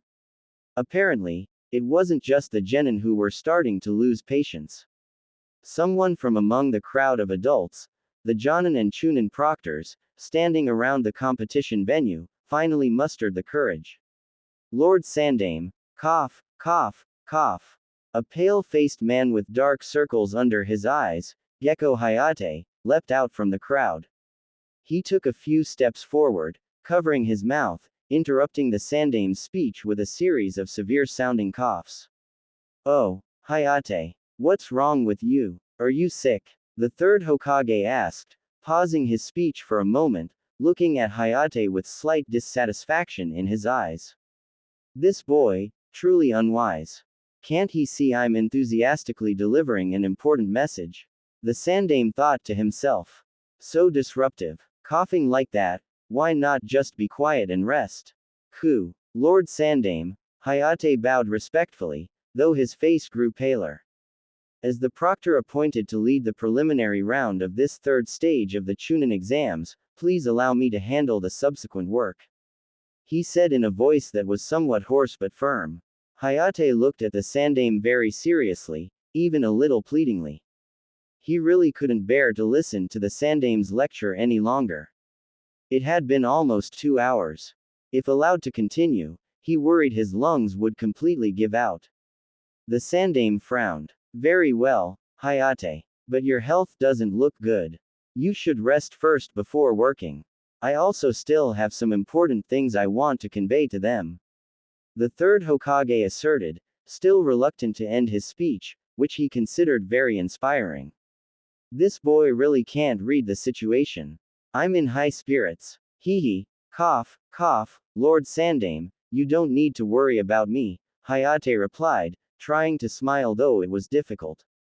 I'm still young, my body can still endure. It is you who works day and night tirelessly for Konoha, you need rest more than I do.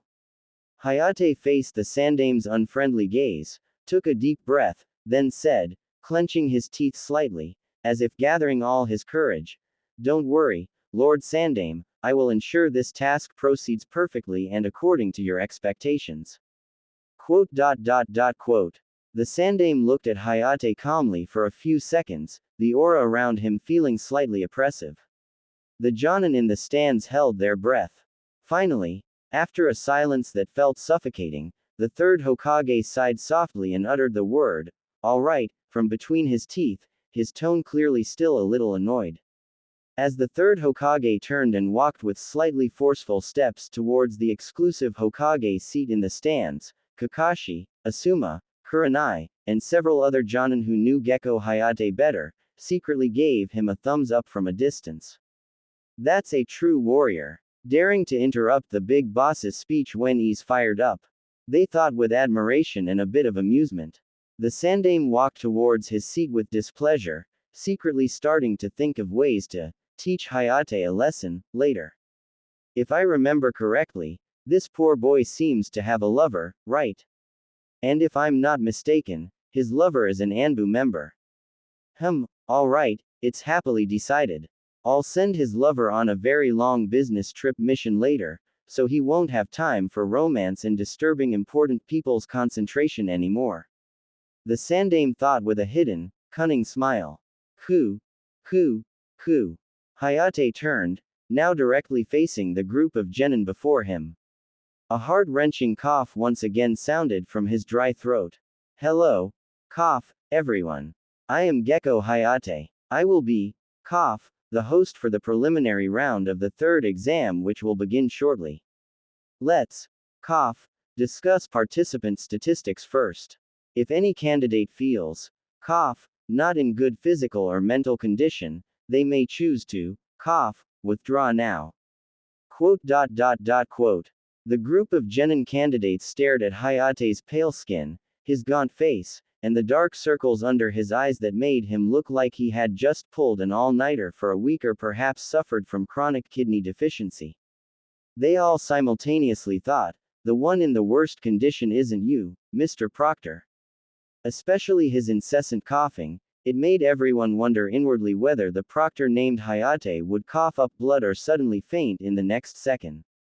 Seeing Gekko Hayate, who had bravely saved them all from the third Hokage's long scolding, like a savior god descending from heaven, Naruto and Hana in his mind couldn't help but give him a thumbs up in their imagination. The preliminary round of the Chunin exams had officially begun. One by one, the names of the genin who had successfully passed the harshness of the Forest of Death were called to fight one-on-one in the middle of the spacious arena. Naruto sat on the spectator balcony with Sakura, occasionally glancing at Sasuke who had just finished his match with a victory that was, as usual, quick and efficient. Sasuke had now rejoined them, leaning calmly against the wall, though his breathing sounded slightly heavier than usual, indicating the fight had taken a considerable toll on his energy. The atmosphere around them was quite tense, filled with cheers and comments from other spectators. However, within Naruto's mind, a completely different conversation was taking place. While half-heartedly watching Shikamaru's fight, which seemed so lazy, yet full of calculation against one of the Otogakur genin, Naruto finally mustered the courage to voice a question that had been bothering him for quite some time. Anyo, Hana Nichan, Naruto whispered inwardly, his voice hesitant and slightly curious. He glanced towards the arena, then refocused on his thoughts. I've been wanting to ask for a long time, why do you always call me, Prince? I'm Naruto, not a prince from any kingdom, Datbeo. In her dim seal, Hana, who was relaxing while elegantly smoking her long pipe, was slightly surprised to hear Naruto's sudden question. An amused smile she couldn't suppress immediately graced her beautiful lips. It seemed her acute fangirl mode, which she had been trying to control all this time, had finally gotten the green light to explode freely. Era, my prince finally asks. Hana's voice sounded so sweet and gentle, yet there was an undeniable tremor of enthusiasm behind it. She put down her pipe for a moment. Why do I call you prince, you ask? That's a very good question, Naruto-kun. Hana cleared her throat softly, as if preparing a well-rehearsed honorary speech in her heart. It's because, to me, you truly are a real prince, Naruto-kun. The prince of my heart. How could I not admire that burning spirit of yours? Your unyielding spirit that can inspire anyone who sees it. Even when the whole world seemed to look down on you and shun you, you never once gave up on your noble dream. Naruto started to feel a bit strange, a ticklish sensation creeping up the back of his neck. My spirit. Is my spirit really that great? Of course, it's that great, even more so. Hana exclaimed with a tone full of conviction. And that smile of yours, Naruto-kun. Oh, your smile. Your smile that's as warm and bright as the morning sun, possessing the power to melt even the coldest and hardest of hearts. Every time I see your sincere smile, it feels like all the troubles and sadness in this world just vanish, replaced by warmth and hope. Hannah continued, her voice growing more enthusiastic, her eyes in the subconscious seeming to sparkle with a shower of glittering stars. My smile too. Naruto's face unconsciously began to feel warm. He had never heard anyone praise his smile like that. And your presence, Naruto-kun. Your presence is a gift. Hannah continued, her tone now slightly softer but full of emotion. You know, a long time ago, there were times when I felt very tired, very bored, and so stressed with various demands and disappointments. Hannah was, of course, referring to her stressful life as an office worker in her previous world, but she carefully chose her words so Naruto wouldn't suspect. And in those darkest moments, just remembering your existence, remembering your unyielding spirit, that was more than enough to be my greatest encouragement. You are my beacon of light in the storm of darkness, Naruto-kun. My inexhaustible source of strength. Light, source of strength. Naruto was starting to get really flustered. He never expected Hana Nichan to give such a dramatic and sweet answer. The barrage of compliments made him confused, a little moved, and also, well, there was a strange and pleasant ticklish feeling in his stomach. And that's not all. Hana exclaimed again, as if just warming up. Your limitless courage, your heart that is so sincere, forgiving, and full of affection. The way you treat your friends so loyally. The way you always stand strong in the face of every difficulty and obstacle. Everything about you is so incredibly admirable. So perfect in my eyes. You are the true definition of a real hero. So, tell me, how could I not call you Prince? My son Prince. My Prince of Hope. The Prince Savior of my soul. Prince. That's enough, Hana Nichan. Enna. Naruto suddenly shouted in a high-pitched voice, making Sakura and Sasuke, who were sitting nearby, jump in surprise and turn towards him with astonishment.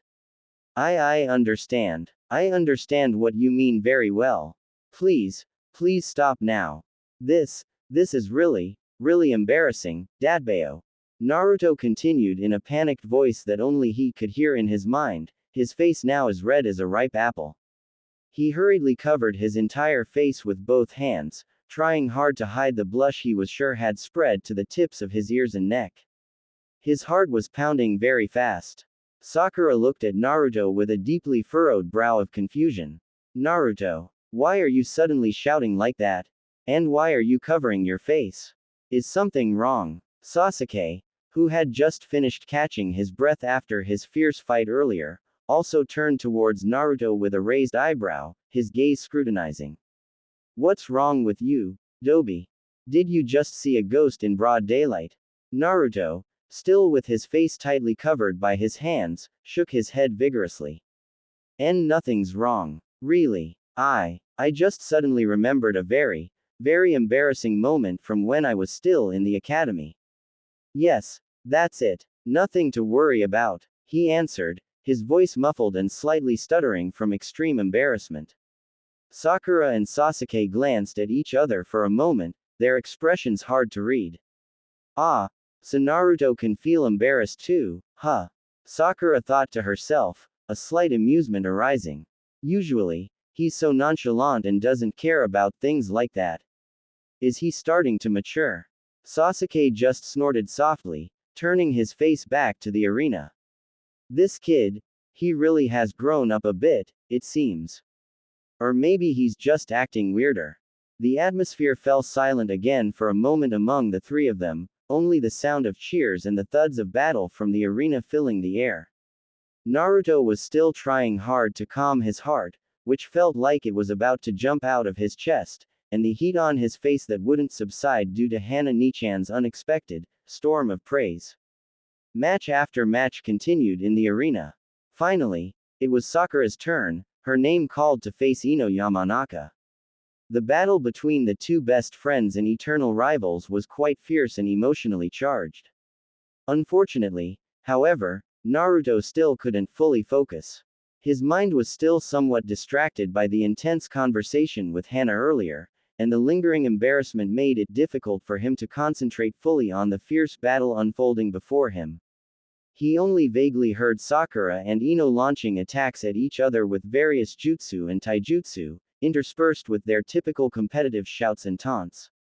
After Sakura and Ino's fight ended in a surprising draw, with both having to be carried out of the arena due to exhaustion, several other matches followed quickly. Until finally, a very familiar name was called. Next match. From Konohagakure, Uzumaki Naruto vs. Also from Konohagakure, Inuzuka Kiba. Gecko Hayate's distinctive voice, punctuated by his coughs, echoed throughout the arena. Naruto, who was daydreaming while trying to calm the pounding in his chest and fanning his still hot face, was slightly startled to hear his name called out loud. Only then did he seem to fully snap out of his reverie. Yosh, it's finally my turn too. He muttered to himself, trying hard to gather his focus and fighting spirit that had been scattered. As he stood up and walked towards the stairs to descend to the arena, Kiba, who was also walking from the opposite direction with Akamaru faithfully perched on his head, grinned broadly at him. Hey, Naruto, ready to taste defeat, huh? Akamaru and I will make you regret daring to face me in this exam. Kiba taunted arrogantly. Akamaru, sitting cutely on Kiba's head, barked a few times as if agreeing with his master's words. Naruto merely glanced briefly at Kiba, choosing to ignore the provocation he deemed unimportant. His mind was now fully focused on the fight he was about to face. He descended the stairs with steady steps, trying to calm himself and recall all the possible fighting strategies he could use, as well as all the advice and guidance Hana Nichan had ever given him. When both contestants stood facing each other in the middle of the vast arena, Hayate, after coughing several times to the concern of some spectators, finally raised his hand high.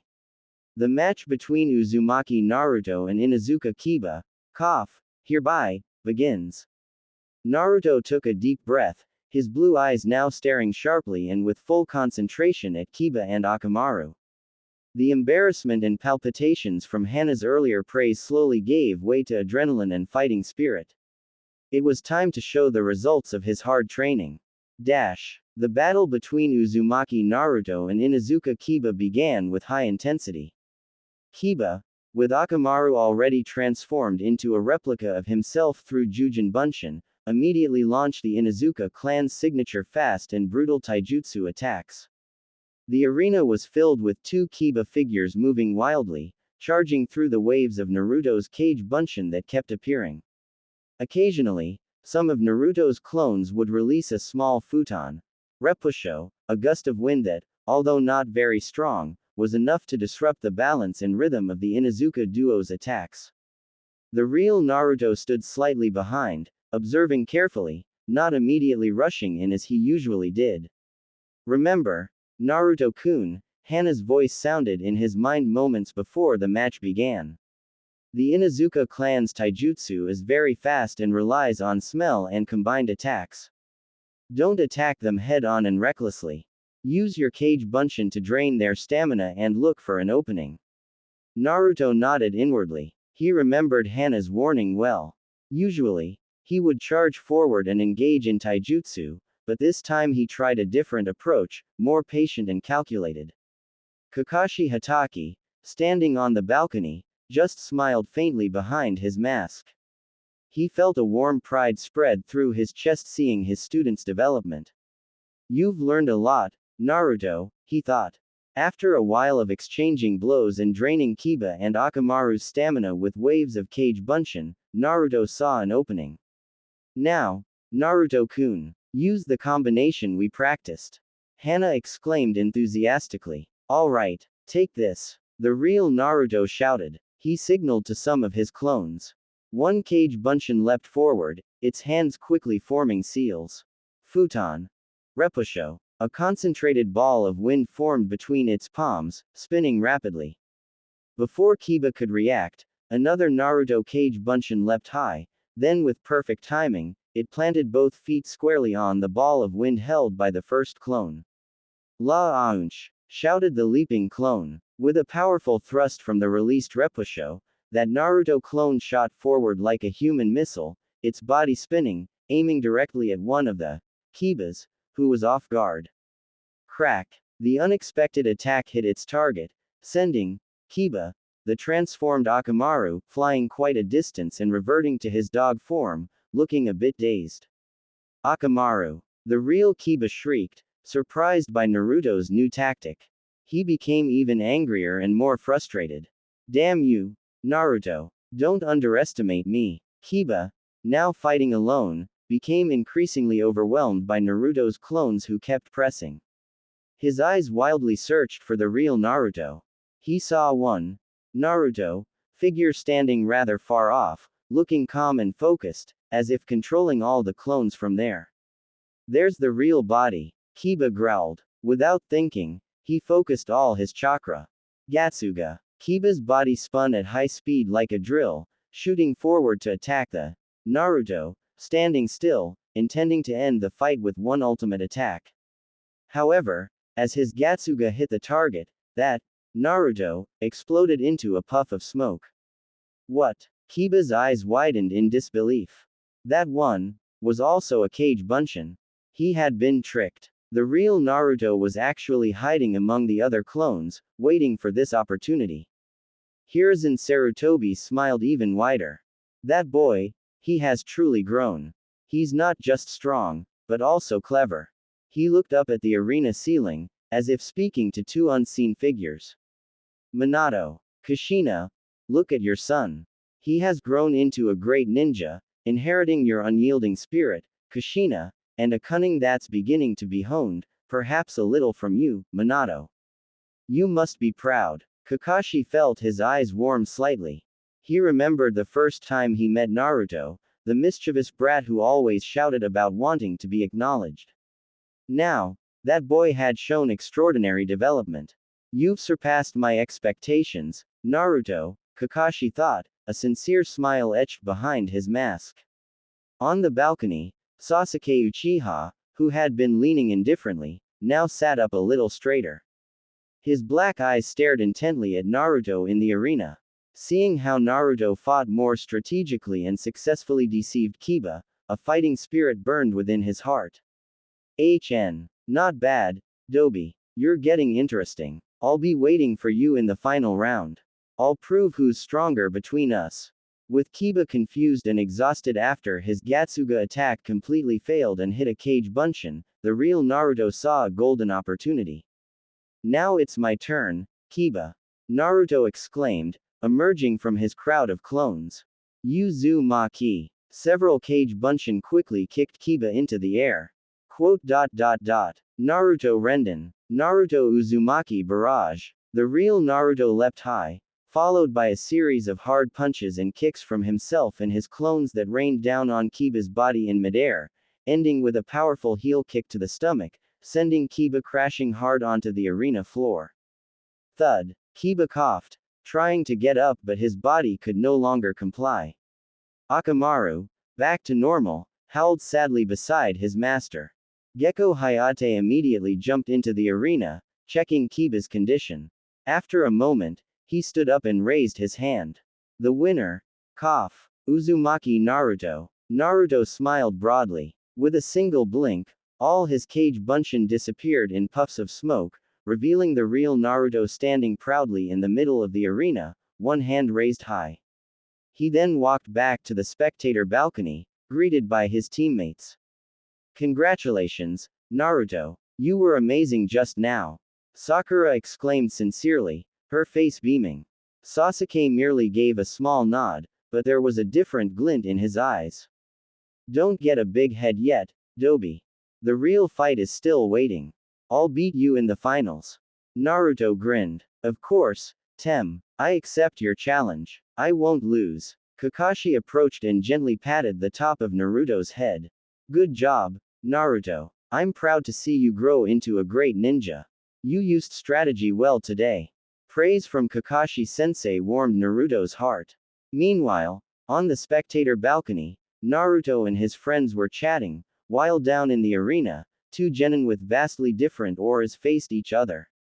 Rock Lee with his burning spirit of youth, and Gaara of the Sand with his cold and bloodthirsty gaze.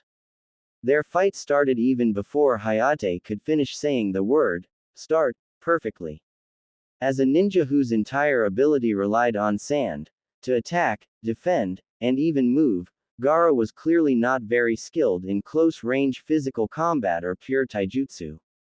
Facing Rock Lee's almost invisible speed, Gaara could initially only rely on his automatic sand shield to defend passively. He seemed to struggle, unable to launch a significant counterattack for the time being. Defensive walls made of rough sand constantly appeared around Gaara's body, forming domes or instant shields whenever Lee's fists or kicks threatened. However, these sand walls, which could form an absolute defense even without Gaara's conscious control, would usually shatter to pieces from Rock Lee's barrage of attacks in the next second. Gaara could only catch glimpses of Lee's green blur when his attacks were about to hit, but he couldn't track Lee's location or movements at any other time. Lee's speed was truly beyond comprehension. So amazing. That Kappa head, he's really strong. Tamari exclaimed from the spectator balcony, her eyes wide with disbelief. She tried hard to follow Lee's movements, but the green figure moved so fast that all she could see were confusing green flashes. I can't even see him clearly. In the match field, Rock Lee had transformed into a ghostly shadow that continuously moved agilely around Gaara. He relentlessly launched punches and kicks from various directions, but every time his attacks were about to hit the target, chunks of sand would fly out from the gourd on Gaara's back, forming instant shields that blocked Rock Lee's attack paths. This frustrated Lee, as none of his attacks managed to directly injure Gaara. Hey, that Kappa head. How naive. Kankuro, sitting next to Tamari, curled his lip cynically, his tone full of undisguised disdain as he watched Rock Lee's seemingly futile actions. Kankuro chuckled. Gaara's sand can defend automatically, without Gaara needing to consciously control it. The sand will always protect him. That bushy brow kid is just wasting his energy. When his physical strength starts to decline and his speed slows due to exhaustion, Gaara can easily crush him to death with just a flick of his finger. Kankuro explained confidently. Rock Lee in the arena began to feel the truth of Kankuro's words. His breath started to come in gasps, and every attack he launched felt like it was just hitting an endless wall of sand. He felt overwhelmed by Gaara's absolute defense. Seeing his beloved student start to struggle, Might Guy, standing among the supervising Jonin, finally spoke up. His voice was loud and full of spirit. Lee. Rock Lee was slightly startled and looked towards his teacher. Guy-sensei. Lee looked at Guy with a somewhat confused expression, still panting. Should I release it now? But, didn't you say that we should only do this when we truly need to protect our most important comrades? He asked, a hint of doubt in his voice. Lee, now is the time. Guy replied firmly, a wide smile on his face. He raised his right thumb high in the air towards Lee, his clean white teeth shining under the arena lights. Let your teacher see the results of your hard training all this time, Lee. And let the beautiful Konoha lotus bloom again with all its might in this arena. Guy exclaimed, his voice trembling with emotion and pride.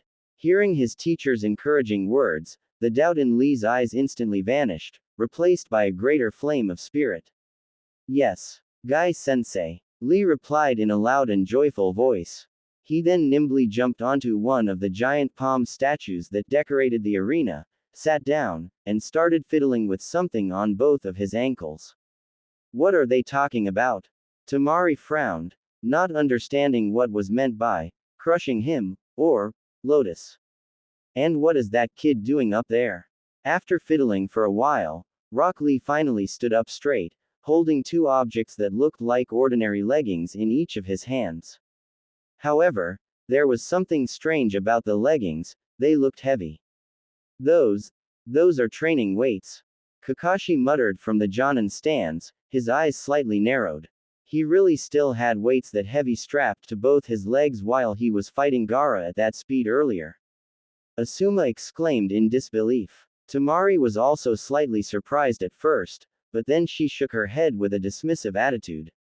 Too bad, they're just two ordinary training weights. What's going to happen even if he takes them off? He still won't be able to really hurt Gaara's sand defense. Exactly, there are only two weights. How heavy can those weights be? Kankuro chimed in, his lips still curled in disgust. Do you really think you can beat Gaara just by taking off those two small weights? Gaara's true strength is not something you can easily understand. Not to mention Tamari and Kankuro on the spectator stands, even Gaara, who had been silently observing Lee's every move in the arena, slightly frowned, showing an expression of disgust and disdain at this sight. He didn't take the two weights Lee was holding seriously at all. To him, it was just a cheap trick to try and intimidate him. Lee looked at the two weights in his hands, then smiled thinly. Sorry to keep you waiting. He then casually released the two weights from his grip. Boom. Crack. The two weights fell from Lee's hands and landed with a very loud thud on the stone floor of the arena. The entire arena seemed to tremble violently from the impact. Thick dust billowed up, and even more shockingly, large cracks resembling spider webs immediately spread out from the point where the two weights fell, shattering the surrounding arena floor to pieces. The group of people watching, including Tamari and Kankuro, immediately opened their mouths wide in shock, their eyes wide with disbelief. What is that? Tamari shrieked, her face pale. We were the weights he was using all this time that heavy. Kankuro couldn't even speak, his mouth hung open, his disdainful expression vanishing instantly.